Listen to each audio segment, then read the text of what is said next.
नवरात्रीच्या 9 दिवसांमध्ये देवी ही पृथ्वीवरती असते. नवरात्रीचा आपण उपवास करत असतो, व्रत करत असतो. त्याचप्रमाणे नवरात्रीच्या पहिल्या दिवशी आपण घरामध्ये घट बसवत असतो.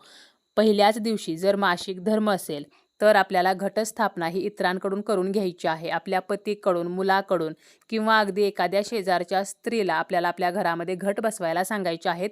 आणि जोपर्यंत मासिक धर्म आहे तर तोपर्यंत आपल्याला घटाला स्पर्श करायचा नाही, घटापासून लांब राहायचं आहे. तसेच आपल्याला इतरांकडूनच घटाला पाणी घालून घ्यायचं आहे, घटाला माळ घालून घ्यायची आहे आणि नैवेद्य दाखवून घ्यायचा आहे.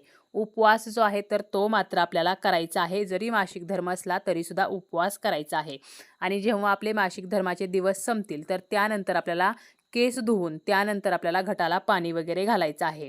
आणि जर आपण स्वतः घटस्थापना केली आणि मध्येच जेव्हा मासिक धर्म येईल तर त्यावेळेला तेवढे दिवस इतरांकडून आपल्याला घटाला पाणी घालून घ्यायचं आहे आणि माळ घालून घ्यायची आहे.